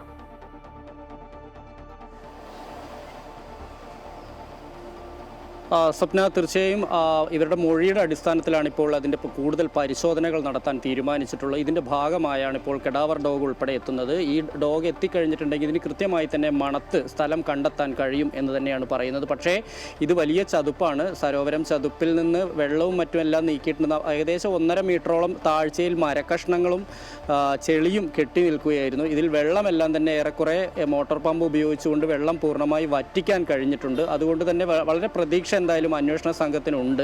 അവിടെ നിന്ന് അസ്ഥികൂടം എന്തെങ്കിലും കണ്ടെത്താൻ കഴിയും എന്നുള്ളൊരു പ്രതീക്ഷയുണ്ട്. കാരണം പ്രതികളായ നിഖിലും ദീപേഷും നൽകിയിരിക്കുന്ന മൊഴിയുടെ അടിസ്ഥാനത്തിലാണ് ഇപ്പോൾ അവിടെ പരിശോധന നടത്തുന്നത്. പ്രതികളെയും കൊണ്ടുവന്ന് തന്നെയായിരിക്കും അവിടെ പരിശോധന നടത്തുക. ഒപ്പം തന്നെ ഈ കെടാവർ ഡോഗും അതുപോലെ തന്നെ പോലീസ് കൂടാതെ റവന്യൂ വിഭാഗവും അതുപോലെ തന്നെ മറ്റ് ഫോറൻസിക് വിഭാഗം ഉൾപ്പെടെ സ്ഥലത്തെത്തും എന്ന് തന്നെയാണ് നമുക്ക് അറിയാൻ കഴിയുന്നത്. കേസിലെ മറ്റൊരു പ്രതിയായ രഞ്ജിത്തിനെ ഇതുവരെ കണ്ടെത്താൻ കഴിഞ്ഞിട്ടില്ല. എന്തായാലും ഈ വിജിലിൻ്റെ കുടുംബം പറയുന്നത് ഇത് മയക്കുമരുന്ന് അമിതമായി ഉപയോഗിച്ചതിനെ തുടർന്നല്ല വിജിൽ മരിച്ചിരിക്കുന്നത്, കൊലപ്പെടുത്തിയതാണോ തങ്ങൾ ബലമായി സംശയിക്കുന്നുണ്ട് എന്ന് തന്നെയാണ് അവർ പറയുന്നത്. പക്ഷേ ഇത് 2019 മാർച്ച് 24-നാണ് വിജിലിൻ്റെ മരണമുണ്ടാകുന്നത്. അതിനുശേഷം 8 മാസത്തിന് ശേഷം അതിനുശേഷം അടുത്ത ദിവസമാണ് ചതുപ്പിൽ കുഴിച്ചിട്ടത്, ചതുപ്പിൽ തള്ളിയിൽ മണ്ണിട്ട് മൂടുകയാണ് ഉണ്ടായത്. എന്നാൽ 8 മാസങ്ങൾക്ക് ശേഷം അവിടെ ഉണ്ടായിരുന്ന അസ്ഥികളെല്ലാം എടുത്തുകൊണ്ടുപോയി കടലിൽ തള്ളി എന്നുള്ളൊരു മൊഴി കൂടി ഇവർ നൽകിയിട്ടുണ്ട്. അതുകൊണ്ട് തന്നെ ഇനി അവിടെ അസ്ഥി കണ്ടെത്താൻ കഴിയുമോ, അവിടെ കുഴിച്ചുമൂടി എന്നുള്ളത് കണ്ടെത്താൻ കഴിയുമോ എന്നതുൾപ്പെടെ അന്വേഷണ സംഘത്തിന് വലിയ വെല്ലുവിളിയാണ്. എന്തായാലും അത്തരത്തിലുള്ള ഒരു പരിശോധനയാണ് ഇന്ന് അത്തരത്തിലുള്ളൊരു തെളിവുകൾ അന്വേഷണ സംഘത്തിന് ലഭിക്കും എന്നാണ് ഇപ്പോൾ നമുക്ക് ലഭ്യമാകുന്നൊരു വിവരം. ഇതിന്റെ ഭാഗമായി ഏറ്റവും വലിയ അനിശ്ചിതത്വം ഇവരുടെ മൊഴിയുടെ അടിസ്ഥാനത്തിലാണ് ഈ പറഞ്ഞതുപോലെ ഈ അന്വേഷണങ്ങളെല്ലാം മുന്നോട്ട് പോകുന്നത്. സ്വാഭാവികമായും അസ്ഥികളെല്ലാം അവിടെ മാറ്റിയെന്ന് പറയുമ്പോൾ വിജിലിൻ്റെ ശരീരാവശിഷ്ടങ്ങൾ എന്തെങ്കിലും ഇനി ബാക്കി കിട്ടുമോ എന്നതടക്കമാണ് ഇനി അറിയാൻ ഇരിക്കുന്നത്. മറ്റൊരു വാർത്തയിലേക്ക് വരികയാണെങ്കിൽ ഈ സംസ്ഥാനത്തിപ്പോൾ അമീബിക് മസ്തിഷ്ക ജ്വരത്തിൻ്റെ ഏറ്റവും വലിയ ആശങ്ക പടർന്ന ഒരു സാഹചര്യമാണ്. പലപ്പോഴും എന്തുകൊണ്ടാണ് ജലാശയങ്ങൾ മലിനമാകുന്നു, അതുകൊണ്ടാണ് അതിൽ നിന്നാണ് ഈ അസുഖം അമീബിക് മസ്തിഷ്ക ജ്വരം വരുന്നത് എന്ന് പറയുമ്പോൾ കൂടിയും അത് ഇനിയും അക്കാര്യം വലിയ രീതിയിൽ സ്ഥിരീകരിക്കാനൊന്നും നമ്മുടെ ആരോഗ്യ വകുപ്പിന് ആയിട്ടില്ല. വലിയ ആശങ്കയാണ് ഇതുമായി ബന്ധപ്പെട്ടുള്ളത്. നിങ്ങളുടെ ആശങ്ക പരിഹരിക്കും. അടുത്ത റിപ്പോർട്ട്. അമീബിക് മസ്തിഷ്ക ജ്വരം പടരാൻ കാരണം ജലാശയങ്ങൾ മലിനമായി കൊണ്ടിരിക്കുന്നതിനാലാണെന്ന് Kozhikode medical college community medicine വിഭാഗം മുൻ professor doctor T J Krishnan പറയുന്നു. വേനൽക്കാലങ്ങളിൽ വലിയ ജാഗ്രത പുലർത്തിയില്ലെങ്കിൽ അമീബ മസ്തിഷ്ക ജ്വര ബാധിതരുടെ എണ്ണം കൂടാൻ സാധ്യതയുണ്ടെന്നും doctor T J Krishnan Amrita വാർത്തകളോട് പറഞ്ഞു. അമീബിക് മസ്തിഷ്ക ജ്വരം അപകടകരമായ രീതിയിൽ വർദ്ധിച്ചുകൊണ്ടിരിക്കുകയാണ്. ഒപ്പം തന്നെ മരണങ്ങളും സംഭവിക്കുന്നു. എന്താണ് ഭാവി എന്നുള്ള കാര്യത്തിൽ ആരോഗ്യവകുപ്പും ആശങ്കയിലാണ്. ഇക്കാര്യത്തെക്കുറിച്ച് സംസാരിക്കുന്നതിന് വേണ്ടി കോഴിക്കോട് മെഡിക്കൽ കോളേജ് കമ്മ്യൂണിറ്റി വിഭാഗം പ്രൊഫസറായിരുന്ന ഡോക്ടർ ജയകൃഷ്ണൻ നമ്മോടൊപ്പം ചേരുന്നുണ്ട്. ഡോക്ടർ നമസ്കാരം. ഈ കേസുകൾ വർദ്ധിച്ചു വരുന്നു. ഇപ്പോൾ ഒരു മാസത്തിനിടയിൽ 5ഓളം ആളുകൾ മരിക്കുന്നു. ഒപ്പം തന്നെ 10ഓളം പേർ ഇപ്പോഴും ആശുപത്രിയിൽ ചികിത്സയിലും കഴിയുന്നു. ഇത് വലിയൊരു ഭീഷണിയാണോ യഥാർത്ഥത്തിൽ? അമീബിക് മസ്തിഷ്ക ജ്വരം കേരളത്തിൽ ഇത് ഫസ്റ്റ് കണ്ടു തുടങ്ങിയത് 2016 ശേഷമാണ്. ഈ പ്രത്യേകതര അമീബ സാധാരണ കുറച്ച് ചൂടുള്ള വെള്ളത്തിലാണ് ഉണ്ടാകുന്നത്. ചൂടുള്ള വെള്ളത്തിൽ സാധാരണ മറ്റു ബാക്ടീരിയകളൊന്നും അതിജീവിക്കില്ല. അപ്പോൾ ഒരു കാരണം ഈ ചൂട് കൂടാൻ കാരണം ഗ്ലോബൽ വാർമിംഗ് എന്നതിൻ്റെ ഭാഗമായിട്ട് ഇത് ശേഷം 25 തൊട്ട് 45 ഡിഗ്രി സെൻറ്റിഗ്രേഡ് വരെയുള്ള വെള്ളത്തിലാണ് ഇത് അതിജീവിക്കുന്നത്. മഴക്കാലത്ത് നമ്മൾ വെള്ളപ്പൊക്കം ഉണ്ടാകുമ്പം എല്ലാ വെള്ളവും തമ്മിലെല്ലാം മിക്സ് ചെയ്യുന്നുണ്ട് പോരായിട്ട്. ഈ മിക്സ് ചെയ്യുന്ന സാഹചര്യത്തിൽ ഇത് ഒരു സ്ഥലത്ത് നിന്ന് മറ്റു സ്ഥലത്തേക്ക് ട്രാൻസ്ഫർ ചെയ്യപ്പെടാൻ സാധ്യതയുണ്ട്. നമ്മുടെ ജലാശയങ്ങളൊക്കെ മലിനപ്പെട്ടിട്ടുണ്ട് കൂടുതലായിട്ട്. പിന്നെ ഒന്ന് പറയാനുള്ളത്, ഈ അമീബ ഇപ്പോൾ ഉണ്ടായതല്ല, ഇതിനെ കണ്ടുപിടിച്ചിട്ട് 1965 കണ്ടുപിടിച്ചിട്ടുണ്ട് ഇങ്ങനെ ഈ അമീബയുള്ളത്. ഈ അമീബ കൂടാതെ പലതരം അമീബയിൽ ഒന്ന് മാത്രമാണ് ഇത്. 400ഓളം അമീബകളുണ്ട്. ഇത് പൊടി പടലങ്ങളിലൂടെയും ഇത് പടരാനുള്ള സാധ്യതയുണ്ട്. അത്തരത്തിലുള്ള അമീബയും ഉണ്ടെന്ന് പറയുന്നു. അത് എത്രത്തോളം ശരിയാണ്? ഈ പ്രൈമറി ആയിട്ടുള്ള സാധനം നമ്മുടെ മൂക്കിലൂടെ മാത്രമേ അകത്ത് ചെയ്യുന്നു. നമ്മൾ ഈ വെള്ളത്തിലാണ് ജീവിക്കുന്നത്. ആ വെള്ളം മൂക്കിലകത്ത് എന്ന് മാത്രം മൂക്ക് വഴിയാണ്, നെറു വഴിയാണ് തലച്ചോറിലെത്തുന്നത്. മറ്റേ അമീബ, എക്കാന്തമീബ എന്നുള്ള കുറച്ച് 4 5 സീരിയലായിട്ടുള്ള കാര്യങ്ങളുണ്ട്. ഈ അമീബകൾ നമ്മുടെ തൊലിപ്പുറത്തോടെയും അല്ലെങ്കിൽ കണ്ണിലൂടെയുള്ള കോർണിയയിലൂടെ, നമ്മുടെ കോൺടാക്ട് ലെൻസ് വെക്കുന്ന അതിലൂടെയും ചെറിയ മുറിവുകളിലൂടെയും തൊലിയിലൂടെയൊക്കെ കയറാൻ സാധ്യതയുണ്ട്. അപ്പോൾ ശ്രദ്ധിക്കാനുള്ള കാര്യങ്ങൾ വെള്ളത്തിൻ്റെ ശുചിത്വം തന്നെയാണ്. മുങ്ങിക്കുളിക്കുക, ഇതുപോലെ കാര്യങ്ങൾ, സ്വിമ്മിംഗ് പൂൾ, സാനിറ്റേഷൻ, ഇതുപോലത്തെ കാര്യങ്ങളാണുള്ളത്. അത് ഒഴുക്ക് വെള്ളത്തിൽ കൂടുതലായിട്ട് ഉണ്ടാവില്ല, അല്ലാതെ കെട്ടിക്കിടക്കുന്ന വെള്ളത്തിൽ ആണ് ചെയ്യാനുള്ളത്. ഇതിന് മെഡിസിൻ എങ്ങനെയാണ് ചെയ്യുന്നത്? ചില മരുന്നുകളുണ്ട്, മിൽറ്റിഫോസിൻ, മറ്റുള്ള മരുന്നുകളുണ്ട്, അംഫോട്ടോറിസിൻ എന്നൊക്കെ മരുന്നുകളുണ്ട്. ഈ മരുന്ന് കൊടുത്താൽ തന്നെ മരണസാധ്യത വളരെ കൂടുതലുണ്ട്. അപ്പോൾ കേരളത്തിൽ ഇപ്പോൾ ആസ്ട്രേലിയയിൽ നിന്നാണ് ഈ മരുന്ന് മിൽറ്റിഫോസിൻ എന്ന് പറഞ്ഞ മരുന്ന്, സാധാരണ കൊടുക്കുന്ന മരുന്ന് കൂടാതെ മറ്റൊരു മരുന്ന് ഇറക്കുമതി ചെയ്തിട്ട് അത് കൊടുത്ത് ട്രയൽ നോക്കുന്നേ ഉള്ളൂ. അല്ലാണ്ട് അത് പരീക്ഷണോട് തെളിയിക്കപ്പെട്ടുള്ള മരുന്നല്ല. 10, 30, 40 കൊല്ലമായിട്ട് ഇത് അറിയപ്പെടുത്താൽ 1000 താഴെ കേസുകൾ ഉണ്ടായിട്ടുള്ളൂ. കേരളത്തിൽ എന്തുകൊണ്ട് ഉണ്ടായെന്നുള്ള കൂടുതൽ വിശദമായിട്ടുള്ള പഠനങ്ങളും കൂടെ ആവശ്യമുണ്ട്. ഈ എൻഡമിക്കായി മാറുന്നത് വളരെ ആശങ്കാജനകമല്ലേ? മനുഷ്യരിൽ രോഗം ഉണ്ടാക്കുന്ന വളരെ റെയറായിട്ട് എൻട്രി റേറ്റ് മാത്രമേ ഹിസ്റ്ററിയിലുള്ളൂ ഈ മെഡിക്കൽ സയൻസിൻ്റെ ചരിത്രത്തിൽ. അതുകൊണ്ട് ഇത് പെട്ടെന്ന് ഇങ്ങനെ പടർന്നു പിടിക്കുന്നുള്ള ഒരു ആശങ്ക വേണ്ടാന്ന് എനിക്ക് തോന്നുന്നത്. പ്രതിരോധ പ്രവർത്തനങ്ങൾ എനിക്ക് പറയാനുള്ള ആരോഗ്യവകുപ്പിൻ്റെ മാത്രം പ്രവർത്തനങ്ങൾ പോരാ. ഇതിൻ്റെ അകത്ത് ജലവകുപ്പ് വേണം, പഞ്ചായത്ത് വേണം, സോയിൽ ഡിപ്പാർട്ട്മെൻറ്റ് വേണം, ഇറിഗേഷൻ ഡിപ്പാർട്ട്മെൻറ്റ്, അങ്ങനെ ബാക്കി ജനങ്ങളുടെ ലോക്കൽ പഞ്ചായത്തുകളുടെ സഹകരണത്തോട് മാത്രമേ ഇതിനൊക്കെ നമുക്ക് മുന്നോട്ട് പോകാൻ പറ്റുള്ളൂ. എന്തായാലും നമ്മൾ ശുചീകരണ പ്രവർത്തനങ്ങൾ ഊർജിതപ്പെടുത്തണം. നമ്മളുടെ ജലാശയങ്ങൾ മലിനപ്പെട്ടു പോയിരിക്കുന്നു. ഇതിനെ തിരിച്ചു കൊണ്ടുവരാനുള്ള ഒരു പ്രവർത്തനമാണ് യഥാർത്ഥത്തിൽ ഉണ്ടാവേണ്ടത്. ക്യാമറാമാൻ ശ്രീജിത്തിനൊപ്പം എസ് വിനേഷ് കുമാർ, അമൃത ന്യൂസ്, കോഴിക്കോട്. കൃത്യമായ കാരണം എന്തുകൊണ്ട് ഇത് സംഭവിക്കുന്നു, അമീബ മസ്തിഷ്ക ജ്വരം സംഭവിക്കുന്നതിനെ സംബന്ധിച്ച് ഇനിയും നമ്മൾ കൂടുതൽ കാര്യങ്ങൾ കണ്ടെത്തേണ്ടതുണ്ട്. എങ്കിൽ കൂടിയും ഡോക്ടർ പറഞ്ഞ ചില കാര്യങ്ങൾ അങ്ങേയറ്റം പ്രസക്തമാണ്. ഒന്നാമത്തെ കാര്യം, നമ്മൾ ഉപയോഗിക്കുന്ന വെള്ളത്തിൻ്റെ ശുചിത്വം അത് എല്ലാവരും സസൂക്ഷ്മം പാലിക്കുക. മറ്റൊന്ന്, ഈ കെട്ടിക്കിടക്കുന്ന വെള്ളം അതായത് കുളത്തിലെ ആണെങ്കിലും ഈ പറഞ്ഞ കിണറിലെ വലിയ രീതിയിൽ സമ്പർക്കം വരും. അതിൽ കൂടെയാണോ ഒരു പക്ഷേ വരുന്നത് എന്ന ആശങ്ക ആരോഗ്യവകുപ്പ് ഇനിയും കൃത്യമായ ഒരു മരുന്ന് ഇനിയും കണ്ടെത്തിയിട്ടില്ല. ട്രയൽ മെഡിസിൻസ് ആണ് ഇപ്പോൾ നൽകിക്കൊണ്ടിരിക്കുന്നത്. 5 മരണമാണ് ഈ കഴിഞ്ഞ ഒരു മാസത്തിൻ്റെ ഉണ്ടായത്. എല്ലാവരും സുരക്ഷിതരായിരിക്കുക. ചരിത്രപ്രസിദ്ധമായ ആറന്മുള ഉത്രട്ടാതി ജലമേള, അതിൻ്റെ വിശേഷങ്ങളിലേക്കാണ് ഇന്ന് ഉച്ചയ്ക്ക് 1:30 ജലമേള മന്ത്രി വീണ ജോർജ് ഉദ്ഘാടനം ചെയ്യും. 52 പള്ളിയോടങ്ങളാണ് ജലമേളയിൽ പങ്കെടുക്കുന്നത്. സുധീഷ് ചേരുകയാണ് വിവരങ്ങളുമായി. സുധീഷ്, എല്ലാ ഒരുക്കങ്ങളും അവസാനവട്ട ഒരുക്കങ്ങളടക്കം പൂർത്തിയായി കഴിഞ്ഞു. 52 മത്സര പള്ളിയോടങ്ങൾ മാറ്റുരയ്ക്കുന്ന മത്സരം. ഈ സൂചിപ്പിച്ചതുപോലെ ആരൊക്കെ അതിഥികളായി എത്തും, എങ്ങനെയാണ് അവിടുത്തെ ആവശ്യം?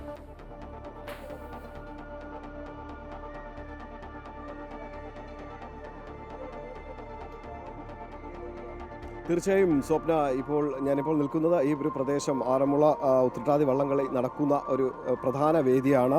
ഇവിടെ ഇതിനായുള്ള ഒരുക്കങ്ങളെല്ലാം തന്നെ പൂർത്തിയായി കഴിഞ്ഞിരിക്കുന്നു. പ്രധാനമായും രാവിലെ 9 മണിയോടുകൂടി ആറന്മുള ക്ഷേത്ര ശ്രീകോവിലിൽ നിന്നുള്ള ദീപം ഈ ഘോഷയാത്രയായി ഈ സത്രം പവലിയനിൽ എത്തിച്ച ശേഷം രാവിലെ 10-ന് പത്തനംതിട്ട ജില്ലാ കളക്ടർ പ്രേംകൃഷ്ണൻ ഈ ആറന്മുള ഉത്രട്ടാതി ജലോത്സവത്തിനുള്ള ഒരു പതാക ഉയർത്തും. തുടർന്ന് ഉച്ചയ്ക്ക് 1 മണിയോടെയായിരിക്കും പള്ളിയോടങ്ങൾ ക്ഷേത്രക്കടവിലേക്ക് എത്തുക.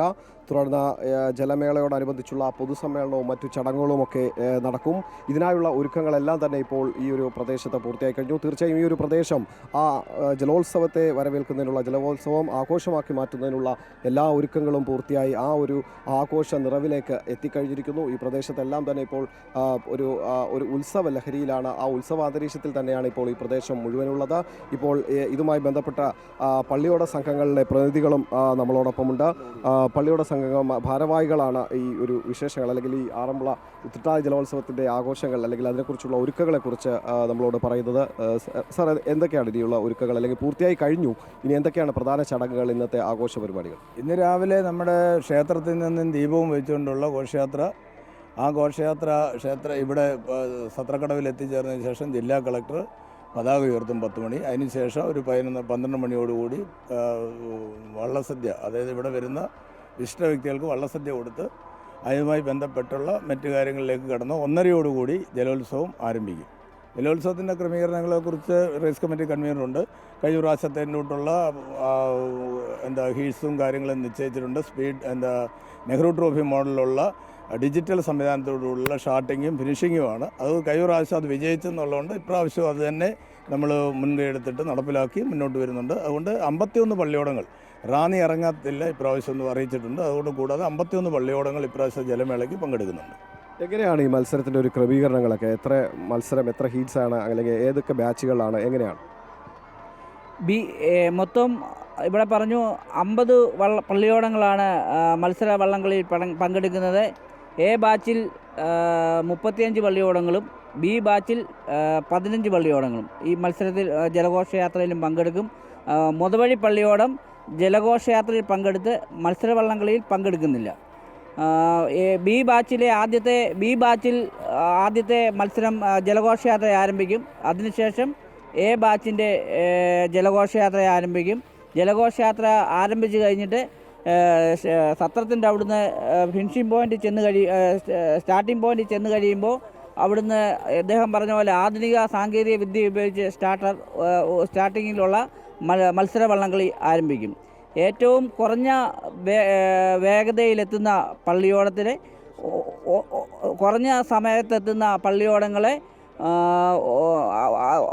1, 2, 3, 4 പള്ളിയോടങ്ങൾ കുറഞ്ഞ സമയത്തെത്തുന്ന പള്ളിയോടങ്ങൾ ഫൈനലിലും 5, 6, 7, 8 വരുന്ന പള്ളിയോടങ്ങൾ ലൂസേഴ്സ് ഫൈനലും കളിക്കും. അങ്ങനെ 2 ബാച്ചിൻ്റെയും ആദ്യം ലൂസേഴ്സ് ഫൈനൽ നടക്കും. പിന്നെ ബി ബാച്ചിൻ്റെ ഫൈനൽ നടക്കും. അതിനുശേഷം എ ബാച്ചിൻ്റെ ഫൈനൽ നടക്കും. അതിൽ വിജയിയായി എത്തുന്ന പള്ളിയോടത്തിന് മന്നൻ ട്രോഫി നൽകും. എയിലും ബിയിലും മന്നൻ ട്രോഫി നൽകും. നന്നായി പാടിത്തുഴഞ്ഞ വരുന്ന പള്ളിയോടങ്ങളെ അനേക പുരസ്കാരങ്ങൾ നൽകുന്നതായിരിക്കും. തീർച്ചയായും അത് തന്നെയാണ് ആഘോഷങ്ങൾ. ആ രീതിയിലാണ്, കൃത്യമായ ഒരു ക്രമീകരണങ്ങളോട് കൂടിയാണ് ഇവിടെ വള്ളംകളി നടത്തി വരുന്നത് കാലങ്ങളായി. അത് ഒരു ചരിത്രം തന്നെയാണ്. ഇവിടുത്തെ ഈ വള്ളംകളിയുടെ വിശേഷങ്ങളുമൊക്കെ തന്നെ ഒരു ചരിത്രമാണ്. ആ ചരിത്രത്തിലൂടെയാണ് ഇപ്പോൾ വീണ്ടും ഇന്നൊരു ചരിത്ര ദിവസം കൂടി ഉണ്ടായിരിക്കുന്നത്. തീർച്ചയായും ഇവിടെയുള്ള ജനങ്ങൾക്ക് ഒക്കെ തന്നെ ഈ ഒരു ആവേശമുണ്ട്, അല്ലെങ്കിൽ ഈ വള്ളംകളിയുടെ അവരുടെ ആവേശവും അണമുറിയാത്തതാണ്. ആ ആവേശങ്ങളും ഈ സമയത്ത് പങ്കുവെക്കണം. എത്രത്തോളം ആവേശമുണ്ട് ഈ ഒരു വള്ളംകളി ഒരു പ്രദേശവാസികൾക്കൊക്കെ? ഇത് ആറന്മുളയുടെ ഉത്സവം ഇന്നാണ്, ഓണം. ആറന്മുളക്കാർക്ക് തിരുവോണത്തേക്കാൾ പ്രാധാന്യം ഇന്നത്തെ ദിവസമാണ്. അതുകൊണ്ട് അത് അത്രമാത്രം ദൂരെ നിന്ന സ്ഥലങ്ങളിലൊക്കെയുള്ള അതിഥികളൊക്കെ ആറന്മുളയിൽ എത്തുന്നത് ഈ ദിവസമാണ്. അപ്പോൾ ആറന്മുള ശരിക്കും ആഘോഷിക്കുന്ന ദിവസം ഇന്നാണ്. ആറന്മുള മാത്രമല്ല, ഈ ആഘോഷം ലോകം മൊത്തം ഏറ്റെടുത്ത് കഴിഞ്ഞു വർഷങ്ങൾ മുന്നേ തന്നെ. അത്ര പ്രാധാന്യത്തോടെ നമ്മളെല്ലാം ഇതിനെ നോക്കിക്കാണുന്നു. ആവേശത്തോടെ കരകൾ ഇതിനെ സമീപിക്കുന്നു. ഇത്രയും വലിയ വിശാലമായ ഒരു ക്ഷേത്ര സങ്കേതം, 52 കരകളുടെ ഒരു പിന്തുണയുള്ള ഒരു ക്ഷേത്രം വേറെ ഉണ്ടോ എന്ന് തന്നെ സംശയമാണ്. അപ്പോൾ അതൊരു ഭക്തിയും ആഘോഷവും ആവേശവും ഒക്കെ കൂടിച്ചേരുന്ന ഒരു മനോഹരമായ കാഴ്ചയാണ് ഞങ്ങൾ ആസ്വദിച്ചുകൊണ്ടിരിക്കുന്നത്. ഈ വർഷത്തെ ജലമേളയ്ക്ക് പള്ളിയോട സേവാ സംഘത്തിൻ്റെ പള്ളിയോട സേവാ സംഘത്തിൻ്റെ നിയമാവലിയുണ്ട്.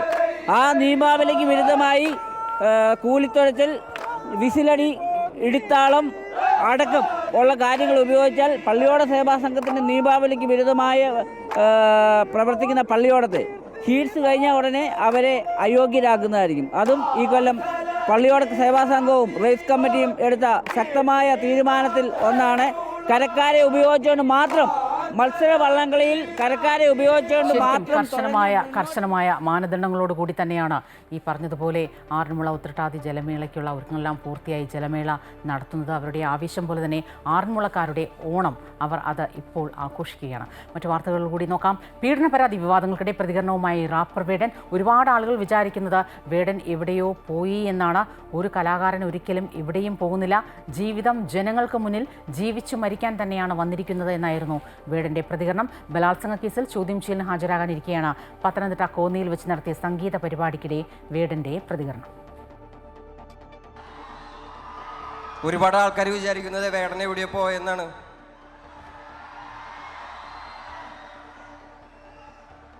ഒരു കലാകാരൻ ഒരിക്കലും എവിടെയും പോകുന്നില്ല.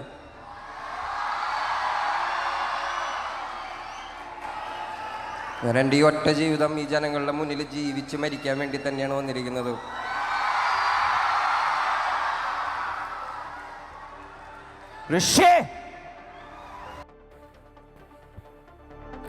സോഷ്യൽ മീഡിയയിലൂടെ ശല്യം ചെയ്തുവെന്ന നടിയുടെ പരാതിയിൽ അറസ്റ്റിലായ സംവിധായകൻ സനൽകുമാർ ശശിധരനെ ഇന്ന് പോലീസ് വിശദമായി ചോദ്യം ചെയ്യും. കഴിഞ്ഞ ദിവസം മുംബൈയിൽ നിന്നാണ് സനൽകുമാർ ശശിധരനെ എളമക്കര പോലീസ് കസ്റ്റഡിയിലെടുത്തത്.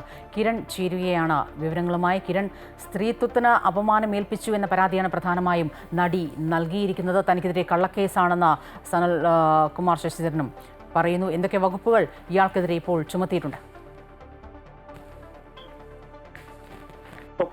സമൂഹ മാധ്യമങ്ങളിലൂടെ അപകീർത്തിപ്പെടുത്താൻ ശ്രമിച്ചുവെന്ന നടിയുടെ പരാതിയുടെ അടിസ്ഥാനത്തിലാണ് സനൽകുമാർ ശശിധരനെ കഴിഞ്ഞ ദിവസം മുംബൈയിൽ നിന്ന് പോലീസ് പിടികൂടിയിരുന്നത്. നേരത്തെ ജനുവരിയിലായിരുന്നു ഇയാൾക്കെതിരായിട്ട് നടിയുടെ പരാതി വരികയും പിന്നീട് പോലീസ് കേസ് രജിസ്റ്റർ ചെയ്യുകയും ചെയ്തത്. ആ സമയത്ത് സനൽകുമാർ അമേരിക്കയിലായിരുന്നു.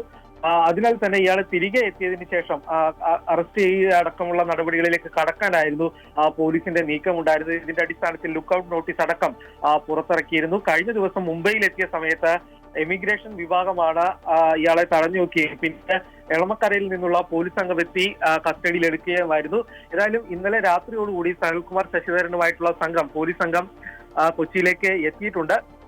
ഇന്ന് ഇയാളെ വിശദമായി തന്നെ ചോദ്യം ചെയ്യും. ഏതായാലും നേരത്തെ ഇയാൾ ശേഷം സനൽകുമാർ പ്രതികരിച്ചത് താൻ നടിയുടെ പരാതിയുടെ അടിസ്ഥാനത്തിലല്ല തനിക്കെതിരെ കേസ് എടുത്തിരിക്കുന്നത് എന്നുള്ളൊരു കാര്യമാണ് ഇയാൾ ചൂണ്ടിക്കാണിച്ചത്. പ്രണയിക്കുക എന്ന കുറ്റം മാത്രമേ താൻ ചെയ്തിട്ടുള്ളൂ. 2 പരാതികളും നൽകിയിട്ടുള്ളത് ഇയാൾക്കെതിരായിട്ടുള്ള പരാതികൾ നൽകിയിട്ടുള്ളത് നടിയല്ല എന്നുള്ള കാര്യം കൂടി ഇന്നലെ കൊച്ചിയിലെത്തിയ സമയത്ത് സനൽകുമാർ പ്രതികരിക്കുകയുണ്ടായിരുന്നു. ഏതായാലും ഈ കേസുമായി ബന്ധപ്പെട്ട് ഇന്ന് സനൽകുമാറിനെ വിശദമായി ചോദ്യം ചെയ്യും. അതിനുശേഷം ഇയാളെ കോടതിയിൽ ഹാജരാക്കി. സംവിധായകൻ സനൽകുമാർ ശശിധരനെ ഇന്ന് എളമക്കര പോലീസ് വിശദമായി ചോദ്യം ചെയ്യും. പ്രണയിക്കുക എന്ന കുറ്റം മാത്രമേ താൻ ചെയ്തിട്ടുള്ളൂ എന്നാണ് അദ്ദേഹം പറയുന്നത്. 25ാം പാർട്ടി കോൺഗ്രസിന് മുന്നോടിയായുള്ള CPI സംസ്ഥാന സമ്മേളനം ഇന്നു മുതൽ ആലപ്പുഴയിൽ നടക്കും. പ്രതിനിധി സമ്മേളനം ദേശീയ ജനറൽ സെക്രട്ടറി D രാജ ഉദ്ഘാടനം ചെയ്യും. 43 വർഷങ്ങൾക്ക് ശേഷം ആലപ്പുഴയിൽ ഇന്ത്യൻ കമ്മ്യൂണിസ്റ്റ് പാർട്ടിയുടെ സംസ്ഥാന സമ്മേളനത്തിനായി പ്രവർത്തകർ ഒത്തുചേരുമ്പോൾ നിറഞ്ഞ ആവേശത്തോടെയാണ് പുന്നപ്ര വയലാർ സമരസ്മരണകൾ ഇരുമ്പുന്ന വിപ്ലവ മണ്ണ് സമ്മേളനത്തെ ഏറ്റെടുക്കുന്നത്. പാർട്ടി അംഗങ്ങളുടെ വീട്ടിൽ സ്ഥാപിച്ച കുടുംബ ഹുണ്ടിക വഴിയായിരുന്നു സമ്മേളന ചെലവിനുള്ള തുകയിലേറെയും സമാഹരിച്ചത്. നാളുകൾ നീണ്ട ഒരുക്കങ്ങളെല്ലാം പൂർത്തിയായി. സെപ്റ്റംബർ 10, 11, 12 തീയതികളിലായി കളർകോട് SK കൺവെൻഷൻ സെന്ററിൽ നടക്കുന്ന പ്രതിനിധി സമ്മേളനം ദേശീയ ജനറൽ സെക്രട്ടറി D രാജ ഉദ്ഘാടനം ചെയ്യും.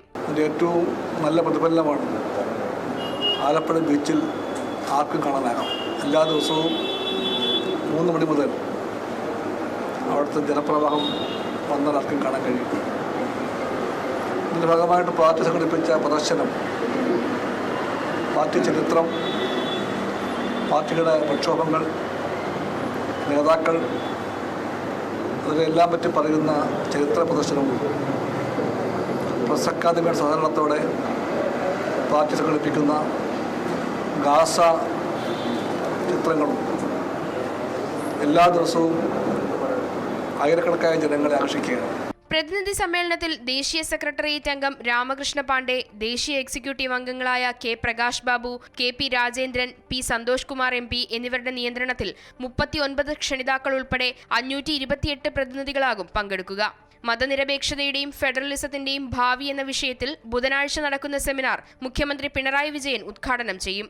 ചലച്ചിത്ര താരം പ്രകാശ് രാജ് മുഖ്യപ്രഭാഷണം നടത്തും. 12-ന് 3 മണിക്ക് മുപ്പാലം കേന്ദ്രീകരിച്ച് വോളണ്ടിയർ പരേഡ് ആരംഭിക്കും. 4:30-ന് ആലപ്പുഴ ബീച്ചിൽ നടക്കുന്ന പൊതുസമ്മേളനം ദേശീയ ജനറൽ സെക്രട്ടറി ഡി രാജ ഉദ്ഘാടനം ചെയ്യും. അമൃത ന്യൂസ്, ആലപ്പുഴ.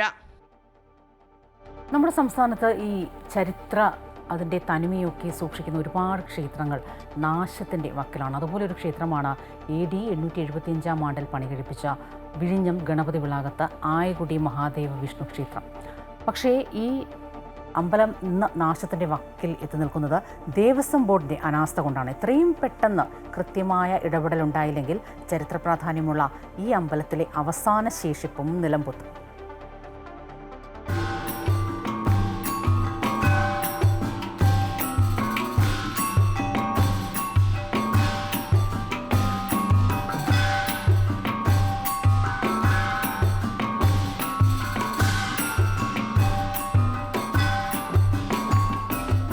സമുദ്ര വ്യാപാര മേഖലയിലെ അധിപന്മാരായിരുന്നു കേരളത്തിലെ ആദ്യത്തെ രാജവംശജരായ ആയി രാജാക്കന്മാർ. വടക്ക് തിരുവല്ല മുതൽ തെക്ക് നാഗർകോവിൽ വരെയും കിഴക്ക് പശ്ചിമഘട്ടം വരെയുമുള്ള ഭൂമി ഇവരുടെ നിയന്ത്രണത്തിലായിരുന്നു. വിജയപുരി എന്നറിയപ്പെട്ടിരുന്ന വിഴിഞ്ഞം കേന്ദ്രീകരിച്ചായിരുന്നു ആയി രാജാക്കന്മാരുടെ ഭരണമെന്ന് ചരിത്രരേഖകളിലുണ്ട്. രാജവംശത്തിലെ പ്രഗത്ഭനായ രാജാവായിരുന്ന കരുനന്ദടുക്കനാണ് വിഴിഞ്ഞം ഗണപതി വിളാകത്ത് ആയിക്കുടി മഹാദേവ ക്ഷേത്രം പണികഴിപ്പിച്ചതെന്നാണ് വിശ്വാസം. ഇതിൻ്റെ രൂപീകരണം തന്നെ AD 857 ആയി രാജാക്കന്മാരാണ് ഈ ക്ഷേത്രം നിർമ്മിച്ചുവെന്ന് കണക്കാക്കുന്നത്. അവരുടെ തന്നെ ആയി രാജാക്കന്മാരുടെ തന്നെ കുടുംബക്ഷേത്രമായിരുന്നു ഇത്. മഹാവിഷ്ണുവിന്റെയും ശിവഭഗവാന്റെയും മഹാഗണപതിയുടെയും നാഗദൈവത്തിന്റെയും പ്രതിഷ്ഠ ഇവിടെ ഉണ്ടായിരുന്നതായി പറയപ്പെടുന്നു. അതിൽ ശിവഭഗവാന്റെയൊഴിച്ച് ശ്രീകോവിലുകൾ നിലംപൊത്തി. പണ്ടെങ്ങോ ഉണ്ടായിരുന്ന കൽവിളക്കിന്റെ ശേഷിപ്പ് നമുക്കവിടെ കാണാം.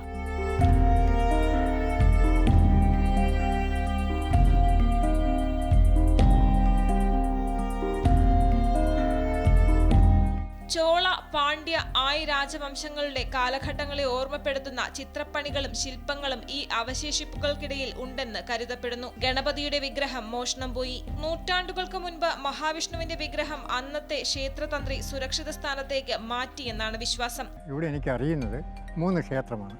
ഒന്ന് ശിവന്, ഒന്ന് വിഷ്ണു, ഒരു ഗണപതി. അങ്ങനെ അച്ഛനപ്പൂവിൻ്റെ കാലം തൊട്ടേ എനിക്കറിയുന്ന ക്ഷേത്രം. അതിൽ ഒരു ക്ഷേത്രത്തിൽ പണ്ടാരാണ്ട് ഒരു വിഗ്രഹം ഉണ്ടായിരുന്നു, എടുത്തുകൊണ്ട് പോയെന്ന് പറയുന്നു. ഇപ്പോൾ ശിവൻ്റെ ക്ഷേത്രവും ശിവൻ്റെ വിഗ്രഹമാണ്. ഈ അടുത്ത മഴക്കാലത്താണ് വിഷ്ണുവിൻ്റെ ക്ഷേത്രം ഇടിഞ്ഞു വീണത്. ഞങ്ങൾ 1 വർഷം മുമ്പ് ദേവപ്രശ്നം വെക്കുകയും അതിൽ കണ്ട് പറയുന്നതെന്ന് പറഞ്ഞാൽ നിങ്ങൾ ക്ഷേത്രം പണിതുകൊള്ളുക, അതിന് സമയമായി ക്ഷേത്രം പണിയുക, എന്നാൽ ഈ വിഷ്ണുവിൻ്റെ വിഗ്രഹം നിങ്ങൾ പണിയണ്ട, അത് ഇവിടെ ഇരുന്നാലും തിരികെ വരുമെന്നാണ് ദേവപ്രശ്നത്തിൽ പറഞ്ഞിരിക്കുന്നത്. മറ്റുള്ള ക്ഷേത്രത്തിൽ നമ്മൾ വിഗ്രഹം ഉണ്ടായിക്കോളും. ആ വിശ്വാസം ഇതിലെ തന്ത്രി കൊണ്ടുപോയിട്ടുണ്ട്. അത് എവിടെ ഇരുന്നാലും വരുമെന്നാണ് ഈ ദേവപ്രശ്നം വെച്ച തന്ത്രി പറയുന്നത്. ദേവസ്വം ബോർഡിന്റെ കീഴിലാണ് അമ്പലമെങ്കിലും വർഷങ്ങളായുള്ള അവഗണനയാണ് ക്ഷേത്രത്തെ ഈ അവസ്ഥയിലെത്തിച്ചത്. പുനഃപ്രതിഷ്ഠ നടത്താൻ ഒരുങ്ങുകയാണ് നാട്ടുകാർ ചേർന്ന് രൂപം നൽകിയ ജനകീയ സമിതി. എന്നാൽ അതിനും ദേവസ്വം ബോർഡ് അനുമതി നൽകണം. പുനഃപ്രതിഷ്ഠ നടത്താനുള്ള സമയം ശരിക്കും പറഞ്ഞാൽ കഴിഞ്ഞു. 2 വർഷമായി ദേവപ്രശ്നം നടത്തിയിട്ട് അടുത്ത 1 വർഷത്തിനുള്ളിൽ ഇത് ചെയ്യണമെന്ന ആഗ്രഹമാണ് ഞങ്ങൾക്കുള്ളത്. ഞങ്ങൾ അതിനുവേണ്ടി തന്നെ മുന്നോട്ട് ഞങ്ങൾ ഇറങ്ങി തിരിച്ചിട്ടുണ്ട്. ആയി രാജവംശത്തിൻ്റെ ഒരു വലിയ തുറമുഖ പട്ടണമായിരുന്ന വിഴിഞ്ഞം ഇന്ന് തന്നെ ലോകത്തിലൊക്കെ തന്നെ ഏറ്റവും വലിയ തുറമുഖ പട്ടണമായി മാറിക്കഴിഞ്ഞു. ഇപ്പോൾ തന്നെ പല പ്രമുഖ വ്യക്തികളും നമ്മളുമായി യോജിച്ച് നിൽക്കാൻ തയ്യാറായി വന്നിട്ടുണ്ട്. കഴിഞ്ഞ കാലത്തിന്റെ പെരുമ പേറുന്ന അനേകം സ്ഥലങ്ങളും സ്മാരകങ്ങളും അനന്തപുരിയിലുണ്ട്. അവയെല്ലാം സംരക്ഷിക്കേണ്ടത് നമ്മുടെ കടമയാണ്. ക്യാമറാമാൻ വിഷ്ണുവിനൊപ്പം ദേവിക ചന്ദ്രൻ, അമൃത ന്യൂസ്, തിരുവനന്തപുരം. സദ്ഗുരു ശ്രീ മാതാ അമൃതാനന്ദമയി ദേവിയുടെ മുതിർന്ന സന്യാസി ശിഷ്യനും മഠം വൈസ് ചെയർമാനുമായ സ്വാമി അമൃത സ്വരൂപാനന്ദപുരിയുടെ അമേരിക്കൻ സന്ദർശനം പൂർത്തിയായി. ഓഗസ്റ്റ് 12-ന് നോർത്ത് കാരോലിനയിലെ ഷാർലറ്റിൽ ആരംഭിച്ച പര്യടനം സെപ്റ്റംബർ 1-ന് കാലിഫോർണിയയിലെ ലോസ് ആഞ്ചൽസിൽ സമാപിച്ചു. അനിശ്ചിതമായ കാലഘട്ടത്തെ അതിജീവിക്കൽ എന്ന വിഷയത്തിൽ US-ലെ 10 നഗരങ്ങളിൽ സ്വാമിജി നടത്തിയ പ്രഭാഷണങ്ങൾ ആയിരക്കണക്കിന് ശ്രോതാക്കൾക്ക് പ്രത്യാശയും ആശ്വാസവും പകർന്നു. അമേരിക്കയിലെ Charlotte, Orlando, Washington DC, New Jersey, Austin, Minneapolis, Chicago, Denver, San Jose, Los Angeles എന്നിവിടങ്ങളിലായിരുന്നു അമ്മയുടെ മുതിർന്ന സന്യാസി ശിഷ്യനും മഠം വൈസ് ചെയർമാനുമായ സ്വാമി അമൃത സ്വരൂപാനന്ദപുരിയുടെ 21 ദിവസം നീണ്ടുനിന്ന പര്യടനം. യുദ്ധവും സാമ്പത്തിക പ്രതിസന്ധിയും കാലാവസ്ഥാ വ്യതിയാനങ്ങളും വെല്ലുവിളികൾ നിറയ്ക്കുന്ന ഇന്നത്തെ ലോകത്ത് മനസ്സമാധാനം നിലനിർത്താനുള്ള വഴികളെക്കുറിച്ചാണ് പ്രഭാഷണങ്ങളിൽ സ്വാമിജി സംസാരിച്ചത്. ജീവിതത്തിൽ നന്മയും തിന്മയും ധാർമ്മികവും അധാർമികവും സ്വീകാര്യമായതും അസ്വീകാര്യമായതും തമ്മിലുള്ള അതിർവരമ്പ് പലപ്പോഴും കാഴ്ചപ്പാടുകളുടെ ഒരു വിഷയമാണ്. ഒരാൾക്ക് നീതിയും ഉദാത്തവുമായി തോന്നുന്നത് മറ്റൊരാൾക്ക് തെറ്റായതോ അല്ലെങ്കിൽ നീതിരഹിതമായതോ ആയി തോന്നിയേക്കാം. ആത്യന്തികമായി സമാധാനം കണ്ടെത്താനാണ് നമ്മൾ ഓരോരുത്തരും ശ്രമിക്കേണ്ടത്. പലതരത്തിലുള്ള പ്രശ്നങ്ങൾ അഭിമുഖീകരിക്കുമ്പോഴും നമ്മുടെ ധർമ്മവും കടമകളും നിർവഹിച്ചു വേണം നമ്മളെല്ലാം സന്തോഷം കണ്ടെത്താൻ ശ്രമിക്കേണ്ടതെന്നും പ്രയാസകരമായ ഒരു സാഹചര്യത്തെ അഭിമുഖീകരിക്കുമ്പോൾ പുണ്യമുള്ളവർ പോലും വലിയ തിന്മയേക്കാൾ ചെറിയ തിന്മയെ മാത്രമേ തിരഞ്ഞെടുക്കൂവെന്നും രാമായണത്തിലെ ശ്ലോകങ്ങൾ വിശദീകരിച്ച് സ്വാമിജി വ്യക്തമാക്കി. ഈശ്വരൻ അധികം സംസാരിക്കുന്നവനല്ല, മറിച്ച് നിശബ്ദമായി പ്രവർത്തിക്കുന്നവനാണെന്ന് ഓസ്ട്രീനിലെ പ്രഭാഷണത്തിൽ അദ്ദേഹം അഭിപ്രായപ്പെട്ടു. സഹജീവികളെ സഹായിക്കുന്നതിലൂടെ മനുഷ്യരാശിക്കും പ്രകൃതിക്കും നന്മയുണ്ടാകുന്നു എന്ന അമ്മയുടെ സന്ദേശം വിവിധ പരിപാടികളിലൂടെ നടത്തിയ പ്രഭാഷണങ്ങളിലൂടെ സ്വാമിജി അമേരിക്കൻ ജനതയുമായി പങ്കുവച്ചു. അമ്മ പറയാറുണ്ട്, സനാതന ധർമ്മം ഭാരതം ഉണർന്നാൽ ലോകം ഉണരും.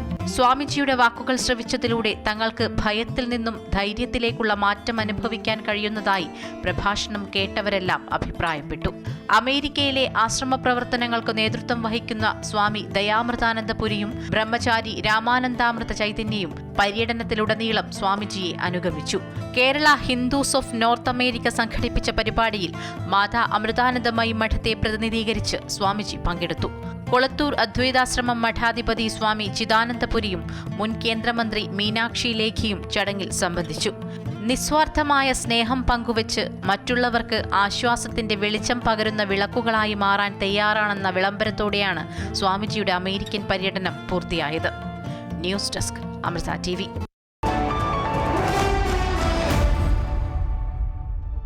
ടെക്നോ പുറത്തിറക്കുന്ന ലോകത്തിലെ ഏറ്റവും സ്ലിമ്മസ്റ്റ് സ്മാർട്ട് ഫോണായ പോവ സ്ലിം 5Gയുടെ official launch Kottayam MyG future ഷോറൂമിൽ സിനിമാ താരം ഹണി റോസ് നിർവഹിച്ചു. 3D കർവ്ഡ് AMOLED ഡിസ്പ്ലേയുള്ള പോവ സ്ലിം 5G ഫോണിൽ 5160 mAh ബാറ്ററിയാണ് ഉൾക്കൊള്ളിച്ചിട്ടുള്ളത്. ഹൊറിസോണ്ടൽ ക്യാമറ മൊഡ്യൂൾ, ലോകത്തിലെ തന്നെ ആദ്യ മൂഡ് ലൈറ്റ് സജ്ജീകരണം തുടങ്ങി ഒട്ടനവധി സവിശേഷതകളോടെയാണ് ഈ പുതിയ സ്മാർട്ട് ഫോൺ ടെക്നോ അവതരിപ്പിച്ചിട്ടുള്ളത്. MyGയിൽ നിന്നും സെപ്റ്റംബർ 30-നുള്ളിൽ പോവ സ്ലിം 5G ഫോൺ വാങ്ങുന്നവർക്ക് 1 വർഷ അധിക വാറണ്ടിയും ലഭ്യമാക്കിയിട്ടുണ്ട്. MyGയുടെ 140 ഷോറൂമുകളിൽ ഫോൺ ലഭ്യമാണ്. ടെക്നോ പോവ സ്ലിം 5G ഫോണിന്റെ ലോഞ്ചിനോടനുബന്ധിച്ച് നറുക്കെടുപ്പിലൂടെ 3 കസ്റ്റമേഴ്സിന് ഫോണുകൾ നൽകി. ടെക്നോ കമ്പനിയുടെയും MyG ഫ്യൂച്ചറിന്റെയും വിവിധ ഭാരവാഹികൾ പങ്കെടുത്തു.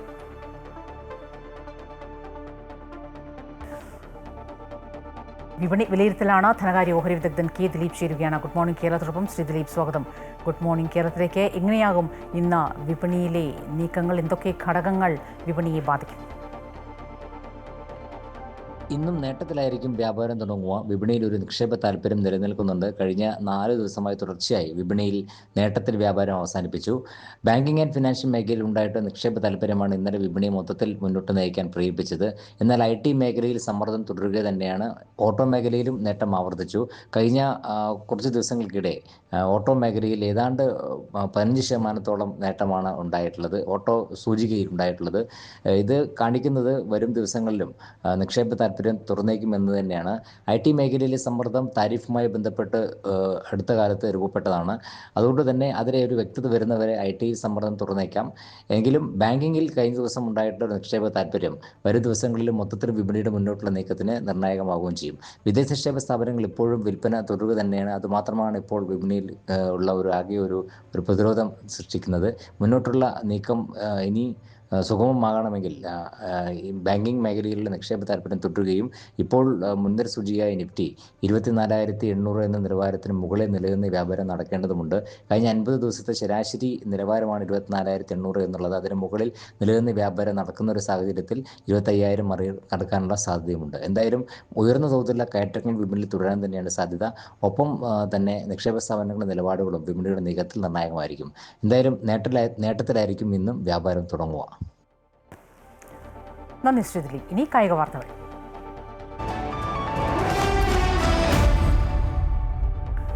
ഏഷ്യാകപ്പിന് ഇന്ന് തുടക്കം. ഉദ്ഘാടന മത്സരത്തിൽ അഫ്ഗാനിസ്ഥാൻ ഹോങ്കോങ്ങിനെ നേരിടും. രാത്രി 8-ന് അബുദാബിയിലെ ഷെയ്ഖ് സായിദ് ക്രിക്കറ്റ് സ്റ്റേഡിയത്തിലാണ് മത്സരം. 8 ടീമുകളാണ് ഉള്ളത്. 2 ഗ്രൂപ്പുകളായി തിരിഞ്ഞാണ് മത്സരം. ഗ്രൂപ്പ് ഘട്ടത്തിന് ശേഷം 2 ഗ്രൂപ്പുകളെയും ആദ്യ 2 സ്ഥാനക്കാർ സൂപ്പർ 4 റൗണ്ടിൽ മത്സരിക്കും. സൂപ്പർ 4-ൽ ആദ്യ 2 സ്ഥാനങ്ങളിലെത്തുന്ന ടീമുകൾ ഫൈനലിൽ ഏറ്റുമുട്ടും. നാളെ നിലവിലെ ചാമ്പ്യന്മാരായ ഇന്ത്യ ആതിഥേയരായ UAE നേരിടും. 14-നാണ് ഇവരും കാത്തിരിക്കുന്ന ഇന്ത്യ-പാകിസ്ഥാൻ പോരാട്ടം. റിപ്പോർട്ടോടെ ഗുഡ് മോർണിംഗ് കേരളം പൂർണ്ണമാവുകയാണ്. കൂടുതൽ വാർത്തകൾ അമൃത ന്യൂസ് യൂട്യൂബ് ചാനൽ തുടരും. നമസ്കാരം.